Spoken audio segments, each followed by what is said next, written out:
Muy buenos días a todos. Como Jordi ya había anunciado al inicio, la pausa la haremos después de esta segunda conferencia. En realidad, Jordi Nieva Fenoll no hay mucho que presentarle porque es ampliamente conocido por todos nosotros, en gran parte porque ya impartió las clases en el máster. Para los que no son alumnos del máster, que también la mayoría somos interesados en el razonamiento probatorio, Jordi Nieva es una de las superstars en la materia, así que no hay mucho que decir que no sea ya ampliamente conocido por todos nosotros, más allá de que Jordi es catedrático de Derecho Procesal en la Universidad de Barcelona, es docente, ha dado clases en diversas universidades europeas y prácticamente en toda Latinoamérica. Tiene obras sumamente importantes y muy interesantes, la duda en el proceso penal, la valoración de la prueba, el hecho y el derecho en la casación penal. Es director de la colección Proceso y Derecho en la editorial Marcial Pons y tenemos el honor de tenerlo como profesor en el máster en razonamiento probatorio de la Universidad de Girona. Jordi, muchísimas gracias por estar con nosotros en este workshop. Como siempre, una gran disponibilidad para participar en nuestras actividades. Tu tiempo. Muy buenos días a todos. La verdad es que estoy aquí un poco en una especie de reunión de amigos. Miro a todas partes de la sala y veo caras conocidas o incluso muy conocidas, ¿no? Hasta de amigos personales incluso, ¿no? La verdad es que es un placer estar aquí y algunos de ellos pues verlos, digamos, después de algún tiempo, ¿no? Y recordando pues situaciones muy agradables. Y también pues a los que tuve la semana pasada en el máster, pues también es un placer volverlos a ver aquí. Yo, antes de iniciar mi exposición, me gustaría hacer dos cosas. Un agradecimiento y otra, una clarificación para Giuliana Mazzoni. La primera, el agradecimiento. El agradecimiento es a Jordi Ferrer y Carmen Vázquez por organizar cosas tan interesantes para nosotros los procesalistas. De verdad que le habéis puesto, digamos, a esta materia, digamos, aire fresco, le habéis insuflado ese aire fresco y nos habéis provocado un alejamiento, digamos, de una serie de categorías verdaderamente rancias, ¿no? Que son las que uno encuentra en la enorme mayoría, digamos, de la manualística internacional. No me refiero solamente a la española. Nos habéis hecho ir más allá, nos habéis dado, digamos, unas bases de pensamiento que nos han puesto un reto y solamente por eso habría que estaros agradecidos, pero también por la organización. Hay algunas personas pues, que escribimos, pero no tenemos vuestra capacidad organizativa, la verdad, por falta de paciencia, por falta de lo que sea, pero lo cierto es que organizáis cosas extraordinarias como el congreso que va a tener lugar esta semana ya, a partir de mañana, o el máster que ya lleva 2 ediciones, que también es algo verdaderamente muy bien asentado. Por tanto, primero, ese agradecimiento. Lo segundo, una matización con toda la amistad, y lo va a entender para Giuliana Mazzoni, si no mi capisci, lo dico in italiano, senz'altro.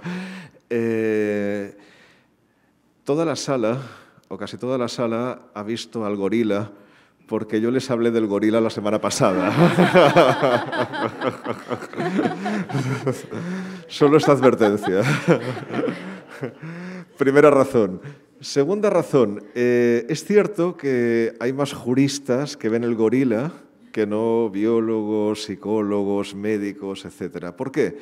Porque tenemos los juristas una incomprensible, creo yo, aversión a los números. Entonces, cuando nos dicen que contemos algo, llegamos hasta 3 o 4, nos cansamos y a partir de ahí dejamos de contar, vemos toda la imagen y el gorila aparece inmediatamente. Esa sería un poco... Es una inteligencia distinta, digamos, ¿no? Pero esa sería un poco la explicación que la verdad es que no he querido decirla durante tu conferencia, pero sí que quería iniciar con esto. Bien, a mí la verdad es que cuando me invitó la profesora Carmen Vázquez a esta conferencia, lo cierto es que bueno, le di mi agradecimiento total por estar aquí. Le dije mis problemas temporales, pero que quería estar en todo caso.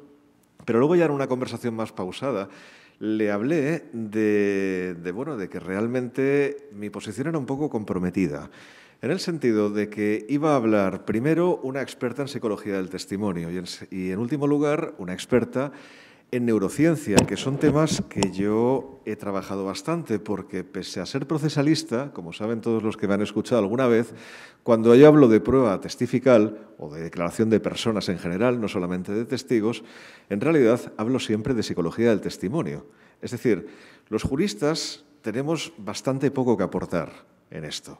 Y en realidad lo que verdaderamente es útil es saber qué es lo que nos dice la ciencia, saber qué es lo que nos dice la psicología del testimonio, apoyada, como ha dicho la profesora Mazzoni, en una experiencia de campo muy grande, en muchísimos experimentos que respaldan las conclusiones que se exponen y algunas de las cuales pues, yo me voy a referir. Por tanto, claro, mi posición era un poco difícil. Cuando yo hablo de prueba testifical, hablo de psicología del testimonio, pero eso ya lo ha hecho la profesora Mazzoni. Y si no puedo hacer eso, entonces me escapo por la neurociencia, pero eso lo va a hacer la profesora Villamarín, con lo cual, ¿de qué hablo yo ahora aquí, no?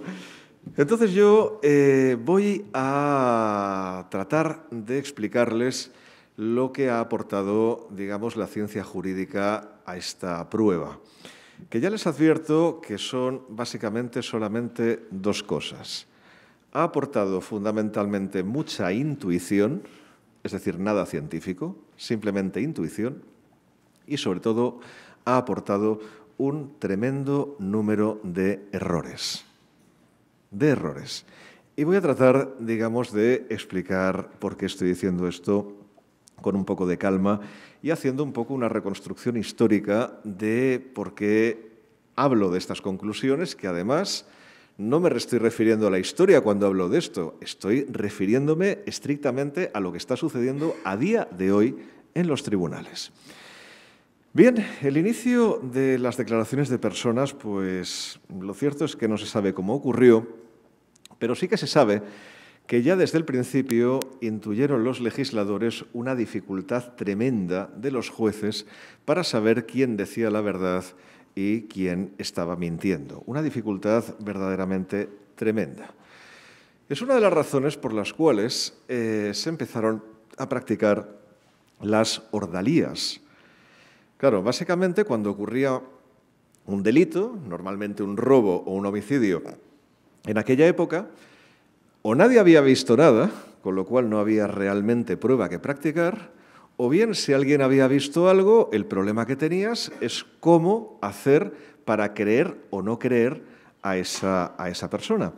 Y eso, pues, verdaderamente planteaba bastantes problemas que al final, como no se podían resolver, se tuvo la idea de que el juez apelara a Dios directamente. Es decir, como yo no puedo juzgar, que juzgue el que está allá arriba, que lo va a hacer, sin duda, mucho mejor que yo. Y así pues se iniciaron, digamos, las ordalías. Pero era básicamente por esto, por un problema en la interpretación, sobre todo de la prueba testifical, que es casi la única que se podía practicar en aquel momento. Olvídense ustedes, hace 4.000 años de pruebas periciales. No hablen de pruebas documentales. No se documentaba un homicidio. Ahora por lo menos tenemos los WhatsApps amenazantes, ¿no?, de alguien que quiere matar a otra persona, pero en aquel momento mucho WhatsApp no había, ¿no? O sea, a no ser que se enviaran, no sé, tablillas de arcilla, ¿no? O sea, diciendo te voy a matar, escrito en escritura cuneiforme, ¿no? O sea, pues imagínense lo absurdo que sería esto. Con lo cual realmente el problema de la declaración de personas, que es como yo prefiero llamar a esto más que psicología del testimonio, porque eso solamente es una parte. En realidad, cuando hablamos de la credibilidad, hablamos de testigos, hablamos de partes e incluso hablamos de los peritos que declaran en el proceso. Es decir, estamos hablando de una variedad de personas cuya valoración es exactamente la misma en cuanto a los parámetros, no en cuanto a la concreción de esos parámetros. Bueno, digamos que llegó un momento en que se dieron cuenta que la ordalía no podía funcionar. No funcionaba. Es decir, tuvieron muchos problemas. En primer lugar, el primero que fue más vivo que los demás y se dio cuenta que por mucho que jurara, podía jurar en falso y no le caía ningún rayo encima que lo partiera por la mitad, con lo cual podía mentir tranquilamente. Pero luego también empezó a darse el problema de que la ordalía se hacía con un verdugo, con la persona pues que calentaba el hierro, preparaba el veneno, calentaba el agua. ¿Y qué pasaba con ese verdugo? Pues que evidentemente se corrompía, con lo cual a veces no calentaba tanto el agua, no se calentaba tanto el hierro o no echaba veneno en aquello porque le había pagado una de las partes. En fin, la ordalía, por mucha credibilidad que pudiera plantear a las personas, lo cierto es que acabó por no funcionar. Bien, y entonces es cuando se produce la primera impronta de la psicología del testimonio en las leyes, digamos, procesales del mundo. Y un primer testimonio de ello, muy curioso, es, digamos, una tendencia que yo podría llamarla, si me entiende bien la profesora Mazzoni, de adivinación, endovinare, adivinación conductista o conductual. Vean ustedes y reflexionen conmigo, por favor, lo que decían las partidas sobre las partidas. Es un texto de derecho castellano. Lo que decían las partidas sobre cómo había que interpretar la prueba de los testigos. Y piensen conmigo, por favor, si les recuerda algo de lo que nos ha contado en la última parte de su conferencia la profesora Mazzoni. Dice la partida tercera, título 16, ley 28. Dice, otros sí decimos, perdonen mi castellano antiguo, otros sí decimos que deben ser preguntados, los testigos, ¿se entiende?, del tiempo en que fue hecho aquello sobre lo que prestan testimonio, así como el año, el mes y el día y el lugar en que lo hicieron. Que si no estuviesen de acuerdo los testigos entre sí, diciendo el uno que aquello fue hecho en un lugar y el otro que fue hecho en otra parte, no valdría su testimonio, falta de coherencia. Y que deben ser preguntados los testigos, ahora viene la parte interesante, ¿quién eran los otros testigos que estaban delante cuando sucedió aquello sobre lo que declaran? Y más preguntas no tiene por qué hacer el testigo que fuere de buena fama. Es decir, al que si fuere buena fama le creemos. Pero si fuere hombre vil, persona poco creíble y sospechoso, que entendiese el juez que anda desvariando en su testimonio, entonces debe hacerle otras preguntas para tomarle en palabras, diciendo así, atención, cuando este hecho sobre el que declara sucedió, ¿qué tiempo hacía? ¿Estaba nublado o hacía sol? ¿Y cuánto hace que conoces a estos hombres sobre los que declaras? ¿Con qué ropa se vestían cuando acaeció aquello que dices? Porque por lo que respondiere a preguntas como estas y por las señales que viere en la cara de él, debe tomar el juez conciencia de si tiene que creer al testigo o no. 1250, ¿eh? 1250. Aquí tenemos pues, una aproximación que luego es la que se sigue practicando todavía a día de hoy e incluso, como nos han explicado, digamos, ahora mismo, los abogados preparan a los declarantes para que efectivamente sepan contestar este tipo de preguntas y tengan una actuación que les pueda resultar creíble a los jueces. Impresionante, pero todavía efectivamente se está declarando de esta forma y se está valorando los testigos de esta manera. Bien, pero ¿cuál es el problema? Los que me conocen y me han oído otras veces hablar de esto, sabrán que yo no creo demasiado en esta aproximación conductista o conductual. No creo demasiado en ello. Creo que la aproximación conductual sirve para aparentar credibilidad, pero no sirve para descubrir la verdad realmente. Es decir, para aparentar credibilidad, sí, pero para saber si el que está hablando se sabe si es cierto o no lo que está diciendo, lo cierto es que nos es muy complicado. Antes también se ha dicho justamente esto, ¿no?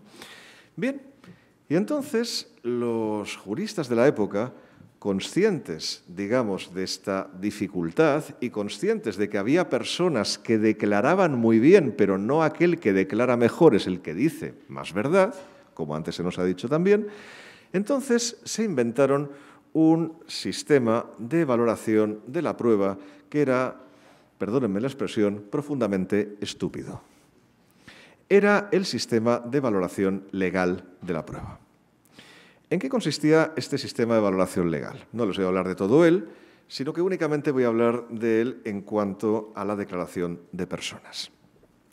En cuanto a la declaración de personas, fundamentalmente se refería en dos aspectos. Era un sistema que lo que hacía era distinguir dos niveles de prueba, dos estándares de prueba para entendernos. Había el estándar máximo, que era el que se exigía para tener por probado un hecho, que era el estándar de la prueba plena, y luego todo lo demás, que era la prueba semiplena. ¿Cuál era el estándar de prueba plena en materia de declaración de personas? Pues bien, el estándar de prueba plena eran básicamente dos. Uno, la parte que juraba, es lo que venía directamente de la ordalía, la parte que juraba. Dos, el hecho de que existiera una pluralidad de testigos que también jurando dijeran lo mismo. Bien, estos testigos, tenían un número variable. El Código de Hammurabi, que fue la primera ley del mundo, conocido por lo menos, que habló de esto, no hablaba de un número de testigos, hablaba de más de un testigo. Eso fue lo que en las disposiciones del Antiguo Testamento se interpretó como que tuviera que haber dos testigos, que es justamente la norma que pasa al derecho romano, pero ojo, con una vocación admonitiva, es decir, como un simple consejo, no como una obligación de que siempre tuviera que haber dos testigos, que es lo que pasó después. Y en la Edad Media se exigía que hubiera dos testigos conformes, ¿no? La Biblia únicamente habla de dos testigos, absolutamente nada más. Pero digamos que otras leyes hablaban de más testigos. Las partidas, por ejemplo, hablaban de dos o más testigos también. Pero ya cuando nos vamos a la Constitutio Criminalis Carolina, que es la ley que hizo el emperador Carlos V para el Sacro Imperio Romano Germánico, sobre todo fundada en las partidas, ahí ya se habla prácticamente de forma directa de dos o más testigos. Si ustedes, van al texto y tienen ganas de leer alemán antiguo, que es como está escrito esto, pues entonces verán que efectivamente se está hablando de dos o más testigos, lo cual ya nos apunta justamente a este tercer testigo. Por tanto, eran dos o tres testigos. Bien, entonces, otra de las disposiciones importantes de la época era el Malleum Maleficarum, que era una especie de manual enfocado sobre todo para la Inquisición, que hablaba ya directamente de tres testigos que tenían que ser de diversas procedencias y además tenían que decir exactamente lo mismo, tenían que ser conformes. Hablaba de esos tres testigos. Con lo cual, ustedes ven cómo la norma fue más o menos cambiando, pasábamos a dos, a tres, pero siempre estábamos hablando de ese testimonio múltiple, porque básicamente lo que se estaba buscando era la corroboración entre testigos para darle credibilidad al testimonio. Bien, luego además el sistema de prueba legal prohibía el testimonio de referencia, lo que en muchos de esos países se llama testimonio de oídas, testimonio de referencia. El testimonio de referencia estaba prohibido por las partidas y estaba prohibido también por la Constitutio Criminalis Carolina. Bien, con lo cual esta sería la primera manifestación de la prueba legal y esta, por fortuna, ha desaparecido de nuestras leyes. Ya no hay ninguna de nuestras leyes que nos exija tener un número múltiple de testigos, pero en cambio sí que es una norma que ha permanecido en la práctica. Porque si ustedes conocen la práctica de los procesos judiciales, verán que casi nunca se llama a un solo testigo, sino que siempre se llaman a dos o tres por lo menos. Se busca el testimonio múltiple. ¿Por qué? Porque todavía se recuerda este hábito de la época en la que existía la prueba legal. Bien, con lo cual ya tenemos 3 manifestaciones del sistema de prueba legal. Insisto, la pluralidad del testigo, el juramento y además la prohibición del testimonio de referencia. Bien, pero hay otra norma, otra manifestación del sistema de prueba legal que esta todavía permanece en nuestras leyes, que es el sistema de tachas, en italiano obiezioni, el sistema de tachas. El sistema de tachas es verdaderamente divertido. Yo les reto a que acudan a las partidas para ver cuánta gente no podía declarar como testigo en aquella época. Se lo voy a leer. La partida tercera, en el título 16, se prohíbe testificar a personas de mala fama, condenados por falso testimonio, falsificadores, envenenadores, abortistas, asesinos, adúlteros, libertinos, violadores, apóstatas, incestuosos, enajenados mentales, ladrones, proxenetas, tahúres, jugadores, lesbianas transvestidas, lo dice, ¿eh? Hembra que tire más a macho que a hombre, que a macho que a mujer, dice las partidas exactamente, lesbianas transvestidas, pobres de solemnidad, mentirosos, incumplidores de sentencias, judíos, musulmanes, herejes, presos, toreros, prostitutas, libertos de empleito de su antiguo señor y los siervos que podían declarar, pero siempre bajo tormento, porque si no, su testimonio no era creíble. ¿Qué les parece? Todos mis amigos están en la lista. Efectivamente. Incluso, probablemente, varios de esta sala cumplimos con varias de estas características. Pero, en fin, bueno, esto nos habría impedido, pues, efectivamente, declarar como testigos en aquella época.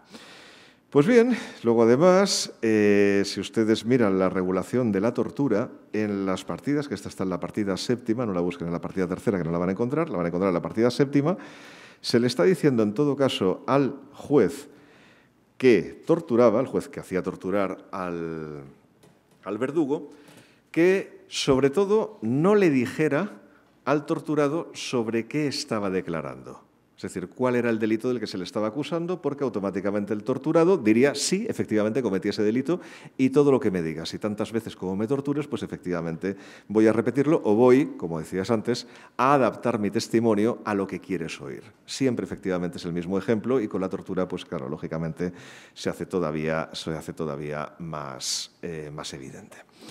Bien, ¿qué nos ha quedado de todo esto? Pues nos ha quedado, claro que nos ha quedado. Nos ha quedado nada más y nada menos que el sistema de tachas de testigos. Existe. Es un sistema que tenía sentido, y quiero llamar la atención sobre esto, tenía sentido en el sistema de valoración legal de la prueba. ¿Por qué? Porque, claro, en el sistema de valoración legal, ¿yo qué quería? Lo que queríamos era encontrar al menos a 2 testigos, a veces 3, pero normalmente 2 testigos que dijeran lo mismo. Entonces, ¿qué hacían las partes? Ustedes habrán observado que las leyes antiguas se establecían unos términos probatorios, unos plazos probatorios larguísimos. ¿Para qué era? Pues era para buscar todos los testigos que pudieras, a ver si así pues conseguías llegar al número de 2 y sobre todo también para darle plazo a la otra parte para que pudiera tacharte esos testigos. Con lo cual, cada parte podía apuntar, pues no sé, 70, 80 testigos, que luego se tomaba esta lista de las partidas y se iban tachando, digamos, a todos los testigos pues, que estaban afectados o podían estar afectados por alguna de esas circunstancias. Pues bien, básicamente, la razón de las tachas era una frustración por no poder interpretar lo que decía un testigo. Entonces, tratábamos de interpretar su declaración y valorar su credibilidad por circunstancias externas al declarante y no por lo que estaba diciendo. Es decir, era un evidente error, como ustedes se pueden imaginar. Pues bien, eso, insisto, lo tenemos en nuestra ley de enjuiciamiento civil. Se establecen las tachas de los testigos, artículo 377, pero también se establecen tachas para los peritos incluso. Es decir, el mismo sistema de tachas que tendría que haber desaparecido. Y actualmente les preguntamos a los testigos si son cónyuges, familiares, si tienen interés directo o indirecto en el asunto, si estaba a servicio de alguna de las partes, si era amigo íntimo o enemigo y si había sido condenado por falso testimonio. Es decir, alguna de aquellas antiguas de las partidas se ha mantenido a día de hoy. Pero ustedes podrán comprender que este sistema tenía una finalidad, que era llegar a ese estándar probatorio del sistema de prueba legal. Pero esa finalidad actualmente no existe, con lo cual, si nuestra prueba testifical, como luego voy a decir, está sometida al régimen de valoración legal, el régimen de las tachas, el sistema de las tachas, simplemente tiene que desaparecer. Es decir, no es que una persona por ser amigo o enemigo sea más o menos creíble, no. Tenemos que valorar su declaración igualmente, de forma objetiva, y luego ya veremos a ver qué circunstancias pueden haber motivado o pueden haber influenciado su testimonio. Entre ellas, pues puede ser esta, pero una persona amiga no tiene por qué ser más poco veraz que una persona que no sea amiga. Depende del caso. Es posible que el amigo decida decir la verdad. ¿Por qué no? Es decir, no hay por qué partir de estos prejuicios que, insisto, únicamente eran la consecuencia de la frustración por no poder valorar la prueba, el contenido de la prueba testifical. Bien, ¿qué más nos queda? Pues bien, nos ha quedado también, dentro de la ley, en el artículo 367, las preguntas generales de la ley. ¿Qué es esto? Pues que antes de que un testigo declare, le preguntamos al testigo sobre circunstancias personales de su propia personalidad, como son, naturalmente, nombre, apellidos, edad, etcétera, profesión, domicilio, bien, pero luego le preguntamos sobre todas las circunstancias de tacha. Es decir, si es familiar, si es dependiente, si es amigo, enemigo, tiene interés directo o indirecto. Bien, si he postulado ahora mismo que hay que eliminar el sistema de tachas, por supuesto, tiene que eliminarse este trámite puramente burocrático que es esto de realizarle estas preguntas generales de la ley, porque vuelve a ser un nuevo, mejor dicho, arrastre del antiguo sistema de valoración legal de la prueba, que actualmente pues tiene que ser completamente suprimido. Bien. Ya ven ustedes que tenemos una regulación de nuestra prueba pues, que está bastante lastrada todavía por ese antiguo sistema y que tiene que cambiar. A mi juicio, sobre todo, tiene que cambiar para unificarse en una sola regulación de la declaración de personas, porque abolido el sistema de valoración legal de la prueba, no tiene sentido que la regulación de la declaración de partes y la regulación de la declaración de testigos sea distinta. No. En todo caso, estamos haciendo declarar a una persona y queremos conocer la veracidad de su declaración, y en eso no se distingue una parte de un testigo. Tenía sentido, insisto, cuando en el sistema de prueba legal se establecían dos estándares de prueba distintos, el de la parte y el del testigo. Pero por eso se distinguían. Ahora mismo, naturalmente, podemos mantener la distinción a efectos académicos, si ustedes quieren, a efectos teóricos, pero no a efectos prácticos, porque la valoración de la declaración es exactamente la misma. Y esa es la razón por la cual yo, en mi manual de Derecho Procesal Civil, estudio esta prueba de forma conjunta. Es más, si no me acaban de creer, tomen ustedes la Ley de Enjuiciamiento Civil española, vean la regulación de la declaración de partes, lean después la declaración de testigos y verán cómo muchos de sus preceptos son coincidentes entre sí. Dicen prácticamente lo mismo. Bien, si le quitamos todo esto a la declaración de testigos o la declaración de personas, ¿qué nos queda desde el punto de vista jurídico? Nada. En realidad, nada.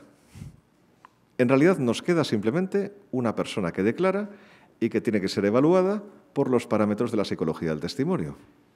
Con lo cual, en lugar de estar hablando yo aquí, tendría que volver a hablar la profesora Mazzoni, que es la que realmente sabe esto. Y esto tiene mucha trascendencia, naturalmente.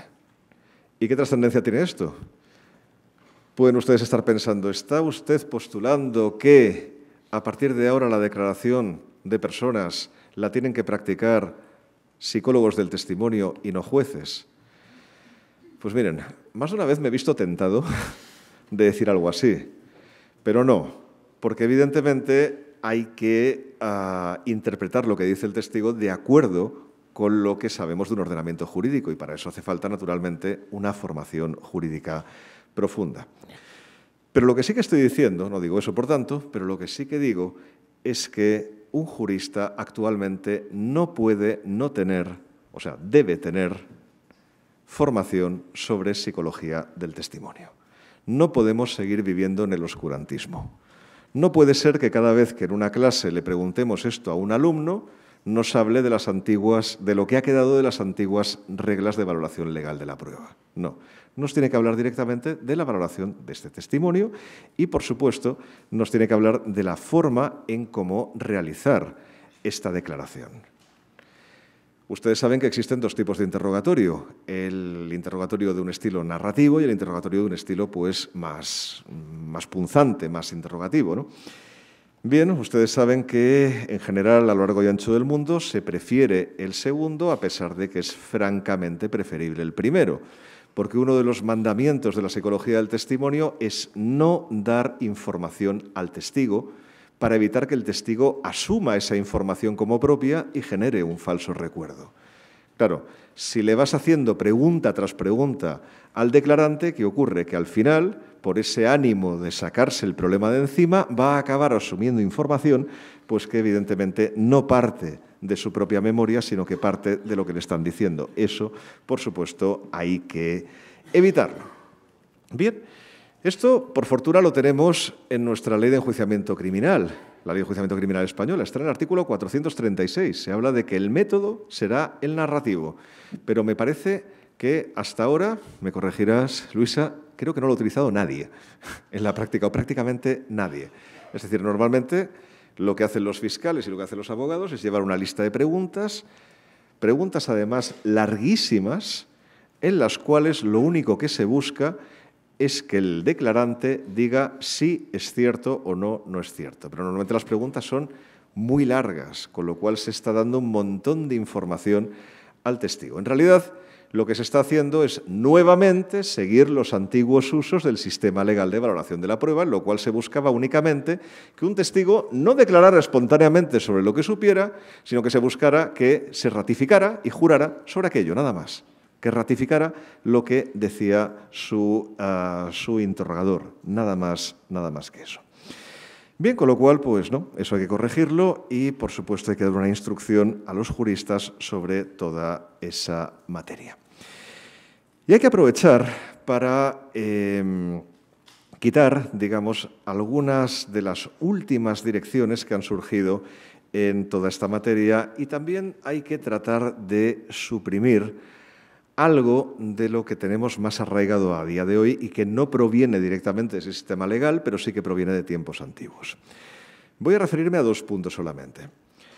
Uno, ¿ustedes se han fijado que en el proceso penal los testigos y las partes declaran no una vez, como decíamos antes y sería lo correcto, sino que declaran por lo menos 3 veces? Una vez ante la policía, otra vez ante el juez de instrucción o el fiscal, dependiendo del sistema jurídico, y una tercera vez en el juicio oral. Y yo muchas veces me he preguntado, ¿para qué? ¿Para qué? ¿Por qué no hacer solamente una declaración si están todas las partes comparecidas y a partir de ahí preguntarle sobre esos hechos y dejar esa declaración ya fijada? Y si luego surgen nuevos hechos durante la instrucción, volvemos a traerlos a declarar. Pero esto de ver cómo en el juicio oral te están diciendo algo distinto de lo que dijeron en la instrucción, que a su vez no tiene que ver con lo que ha dicho ante la policía y que tampoco tiene que ver con lo que declara el médico que le ha dicho a la persona cuando le hizo el examen en la primera entrevista, ya llevamos 4 declaraciones, pues claro, esto es un escándalo. Es decir, no tiene ningún sentido. Las personas, salvo que sea necesario, deberían declarar solamente una vez y en este sentido creo que habría que reformar las normas sobre declaración de personas en el proceso. No porque declaren más van a generar mejor memoria, al contrario, cuanto más declaran, más falsos recuerdos pueden generar en su declaración y más posibilidades, naturalmente, de decir mentiras. Pero el sistema está enfermo. ¿Por qué se declara ante el médico? Pues porque el médico pregunta y te parece que tiene, pues digamos, una cierta credibilidad, ¿no? O sea, una cierta confianza más que credibilidad, ¿no? ¿Por qué declaras ante la policía si tienes derecho a guardar silencio? Porque siempre que haces uso de tu derecho a guardar silencio ante la policía, acabas preso. Genera desconfianza. Es algo que además te puede decir cualquier policía. En cuanto no declaran, uy, este seguro que ha hecho algo. Es el ejercicio de un derecho, del derecho a guardar silencio, pero así está.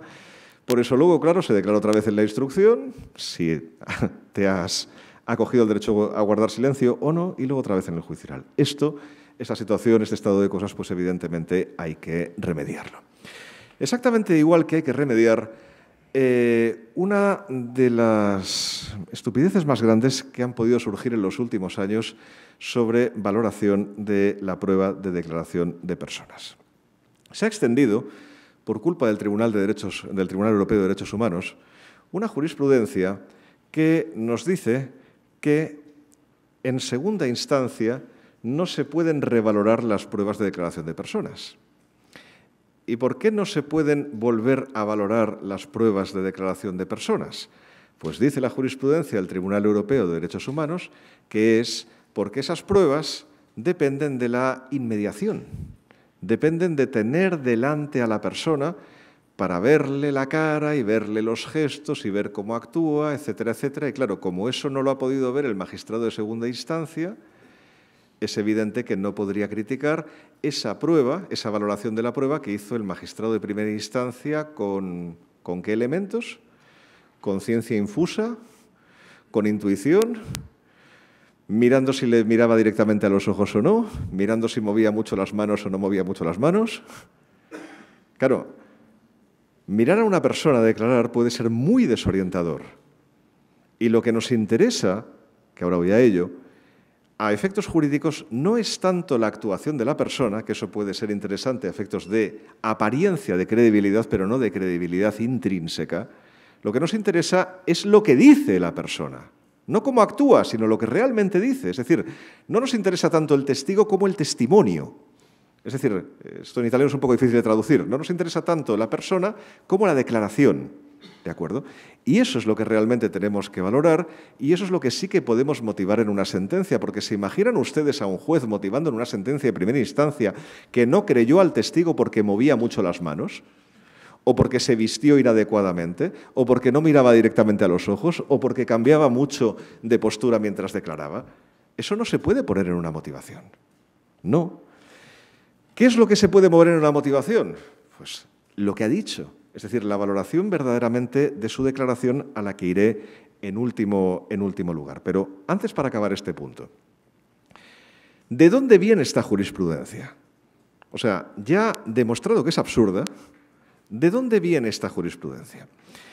Hay algunos que la han intentado justificar en la presencia del derecho de defensa en segunda instancia. Es decir, hombre, claro, no puede ser que en primera instancia se ha hecho la prueba y en segunda instancia no se haga y te revaloren la prueba sin haberse podido defender el reo. ¿Cómo que no se ha podido defender el reo? ¿No tiene a su abogado en segunda instancia también? ¿No puede criticar lo que diga la otra parte? Claro que se puede defender, evidentemente, ¿no? A ver, ¿de dónde viene esto de que no se puedan revalorar las pruebas en segunda instancia? Pues miren, no viene de nuestro ámbito jurídico. Viene del ámbito jurídico anglosajón. Viene del ámbito jurídico anglosajón. Y allí hubo un día en que tenía todo el sentido esta jurisprudencia. Esta jurisprudencia, si ustedes lo quieren contrastar, viene de la tradición jurídica inglesa que se concreta, y de ahí nos pasa, digamos, a Francia y luego al resto de países europeos, viene de un texto de Blackstone. Si ustedes van a los comentarios de las leyes de Inglaterra, 1794, tomo 3, ustedes verán ahí que hay un párrafo verdaderamente alucinante, un párrafo que te llama muchísimo la atención. Y explica que efectivamente en la instancia superior no se critican los errores de hecho de la instancia anterior, no se vuelven a valorar las pruebas porque es propio, dice, de las últimas instancias únicamente ocuparse de las cuestiones jurídicas. Bien, esto nos suena a nosotros también, nos suena a la casación sobre todo, ¿verdad? Sí, pero ¿por qué es así esto? Esa es la pregunta. ¿Por qué es así? Hay una razón. Blackstone no la da en este texto, pero si uno conoce el sistema inglés de la época, se dará perfecta cuenta de cuál era la razón. Miren, en el siglo XVIII, en Inglaterra, existían 6 tipos de proceso, pero el más utilizado solamente era uno, que era el proceso ante jurado. Ante jurado, la juría. Claro, ¿el jurado qué es? El jurado es un órgano jurisdiccional que motiva o no motiva su veredicto. No lo motiva. En España sí, pero sería, créanme, sería mucho mejor que no lo hiciera, ¿eh? Pero en España sí que se motiva. Aquí no. En general no. En el ámbito anglosajón únicamente dicen guilty o non guilty. No dicen nada más. Entonces, claro, ustedes me pueden explicar a alguien en la sala cómo haría un tribunal superior para criticar la valoración de hecho de un tribunal inferior si el tribunal inferior no le ha dicho nada. Es imposible. Con lo cual, esta norma de derecho inglés o de la tradición inglesa sí que tiene sentido dentro de su sistema. Pero cuando en primera instancia no hay un jurado, sino que hay un juez que sí que ha motivado o hubiera debido motivar por qué le parece creíble un testigo, esta norma no tiene ningún sentido. Por tanto, esta jurisprudencia, como he dicho yo reiteradamente, en el ámbito de la filosofía del derecho lo ha dicho mucho Juan Igartua Salaverria, no tiene sentido. Y es una jurisprudencia que tenemos que quitar de en medio. Y ustedes me podrán decir, vale, ¿y entonces qué hacemos para criticar la valoración de la prueba del juez de primera instancia? Y con esto ya concluiré porque me estoy acercando ya a los 45 minutos. Faltan 4, no sufran. Bien, ¿cómo hacemos?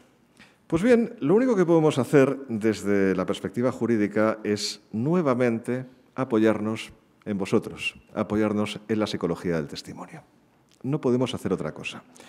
Y a partir de ahí, intentar valorar lo que ha dicho el testigo y no, o la persona, y no, como decía antes, a la persona. ¿Y cómo valoramos lo que ha dicho la persona? Pues bien, la psicología del testimonio, aparte de todos los parámetros situacionales y memorísticos que ha dicho la profesora Mazzoni y que doy por reproducidos porque yo diría, bueno, y normalmente digo lo mismo cuando hablo de esto, lo doy completamente por reproducido. Además de esto, nos es muy útil para la motivación tener en cuenta características intrínsecas de la declaración de la persona. Y entonces, esto, aunque puede haber más parámetros, en materia jurídica nos son muy útiles sobre todo 4 parámetros de valoración. En primer lugar, si el testigo es coherente o no, es decir, si se contradice o no se contradice. En segundo lugar, si el testigo es capaz de recordar el entorno, el contexto en que sucedieron las cosas. También es importante para valorar su credibilidad y también lo podemos motivar en una sentencia. El tercero, si el testigo, la declaración, está corroborada por otros medios de prueba. Esto es importantísimo, es decir, o sea, que coordine lo que dice el declarante con el resultado de otros medios de prueba. Y luego el parámetro, para mí menos fiable, pero que también hay que tenerlo en cuenta, que es la formulación de comentarios oportunistas por parte del declarante. Es decir, que el declarante haga declaraciones para asentar o reafirmar retóricamente su declaración, del tipo de tengo muy buena memoria, el reo es una gran persona, lo conozco desde que era pequeño, etcétera, etcétera. Todo esto, pues, evidentemente son puntos que no se le han preguntado, que sobran y que solamente tratan de reforzar ese testimonio. Bien, lo que yo les digo, y con esto ya sí que concluyo, lo que yo les digo es que, por favor, no hagan de esto una prueba legal. No tomen estos parámetros al pie de la letra. Tienen que adaptarlos a cada caso concreto. Por ejemplo, ¿un reo va a ser coherente? Sí, porque le ha preparado su abogado. Claro que va a ser coherente. Normalmente, salvo que se equivoque. Pero en cualquier caso, una persona que no ha sido preparada normalmente tendrá fallos de la memoria y algunas contradicciones. Son normales. Son absolutamente normales, salvo que se haya inventado la historia para hacerla cuadrar. Completamente normal, ¿no? Que recuerde circunstancias de qué sucedía allí. Bueno, tienen que ser circunstancias obvias. No le pueden ustedes preguntar, pues, no lo sé, qué número de puertas hay en esta sala. No se acuerda nadie, porque solamente las estoy viendo yo en este momento. Nadie se puede acordar, pero cosas muchísimo más obvias. A mí me encanta hacer esto. ¿Ustedes se acuerdan de qué color es mi corbata? Unos sí, azules. Aquí los juristas son buenos, ¿eh? Unos azules y la mayoría no se acuerda porque ni se ha fijado naturalmente, ¿no? Es lógico, ¿no? Bueno, detalles naturalmente obvios, ¿no? Bien, esto es lo que sí que se puede motivar. Esto es lo que sí que nos puede servir en una segunda instancia para que si el juez nos dice que el testigo fue perfectamente coherente en su declaración y vemos en su declaración que no lo fue, pues podemos revocar la sentencia. Si nos dice que le planteó una gran credibilidad porque el testigo estuvo en todo caso mirando a los ojos del tribunal, realizando una actuación gestual fantástica y no dio, y además se pronunció con vehemencia, si el juez se atreve a decirnos que esto es un indicativo de credibilidad, podemos revocar la sentencia, porque esto es un indicativo de una gran actuación. Esto en un casting de Hollywood fantástico, pero no para valorar una prueba. No para valorar una prueba, al menos en principio. Bien, con todo esto, probablemente conseguiremos sacar a la prueba de declaración de personas del oscurantismo. Y solamente para concluir, queda una última frontera. La última frontera está representada por la neurociencia, de la cual les va a hablar, digamos, la profesora Villamarín, y por tanto yo me callo, naturalmente, y también estará representada en el futuro, lo que pasa es que no les voy a poder hablar de ello ahora ya, por la inteligencia artificial, en mayor medida de lo que ustedes se pueden imaginar, de una medida incluso inquietante, pero tampoco les venía a hablar de esto hoy, con lo cual ya lo dejamos aquí. Muchísimas gracias.